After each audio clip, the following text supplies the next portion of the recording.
Iran যুক্তরাষ্ট্র যুদ্ধের শুরু থেকে নিজেদের প্রযুক্তির শ্রেষ্ঠত্ব দাবি করছিল পেন্টাগন, কিন্তু ইরানের প্রতিরোধে একের পর এক মার্কিন আকাশযান ভূপাতিত হওয়ার খবর বিশ্বজুড়ে তোলপাড় সৃষ্টি করেছে। প্রথমে দুটি অত্যাধুনিক মার্কিন যুদ্ধবিমান, এরপর সেই বিমানের নিখোঁজ পাইলটদের খুঁজতে যাওয়া উদ্ধারকারী হেলিকপ্টারকেও ধ্বংস করল ইরান। মধ্যপ্রাচ্যের এই যুদ্ধ যেন আমেরিকার জন্য এক ভয়াবহ মৃত্যু ফাঁদে পরিণত হয়েছে। বিস্তারিত জানাচ্ছেন তৌফিকুল আশিক। যুক্তরাষ্ট্র, ইসরায়েল ও ইরানের মধ্যকার যুদ্ধে অত্যাধুনিক সব বিমান ব্যবহার করছে মার্কিন বাহিনী। এসব বিমান ব্যবহার করে চালানো হামলায় ইরানের সর্বোচ্চ ধর্মীয় নেতাসহ একাধিক সর্বোচ্চ পর্যায়ের কর্মকর্তাকে হত্যা করেছে যুক্তরাষ্ট্র।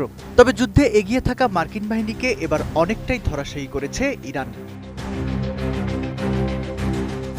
ইরানের ইসলামিক বিপ্লবী গার্ড বাহিনী বা আইআরজিসি দাবি করেছে, পৃথক হামলায় যুক্তরাষ্ট্রের দুটি অত্যাধুনিক যুদ্ধবিমান ভূপাতিত করা হয়েছে, যার কিছুক্ষণ পরই ইরানের আধা সরকারি বার্তা সংস্থা তাসনিম নিউজ বিধ্বস্ত বিমানের ধ্বংসাবশেষের ছবি প্রকাশ করে।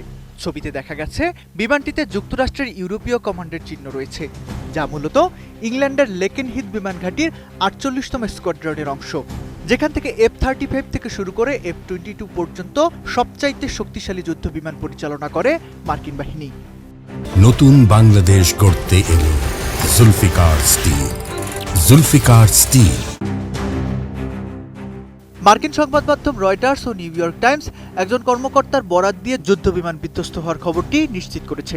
তবে এ বিষয়ে কোনো আনুষ্ঠানিক বক্তব্য প্রকাশ করেনি মার্কিন যুক্তরাষ্ট্র।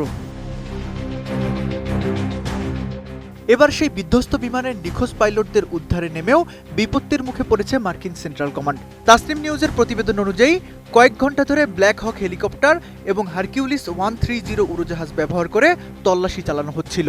এ সময় উদ্ধারকারী হেলিকপ্টারকে লক্ষ্য করে শক্তিশালী ক্ষেপণাস্ত্র নিক্ষেপ করে ইরান, যা সরাসরি লক্ষ্য ভেদে সক্ষম হয়েছে।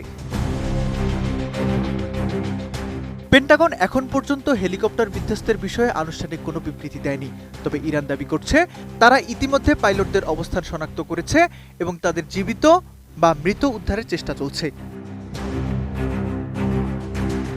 সামরিক বিশ্লেষকরা বলছেন, মার্কিন পাইলটদের যদি ইরান জীবিত আটক করতে পারে, তবে এই যুদ্ধের মোড় সম্পূর্ণ ঘুরে যেতে পারে। এটি কেবল ওয়াশিংটনের জন্য এক চরম অপমানই হবে না, বরং আলোচনার টেবিলে ইরানকে বড় শক্তি দেবে। যুদ্ধবিমান বিধ্বস্ত থেকে শুরু করে উদ্ধারকারী হেলিকপ্টার ভূপাতিত হওয়া, সব মিলে ভয়াবহ হতে পারে পেন্টাগনের পরবর্তী পদক্ষেপ। একের পর এক পরাজয় পারমাণবিক সংঘাতের দিকে ঠেলে দিতে পারে ট্রাম্পকে। তৌফিকুল আশিক, এটিএন নিউজ।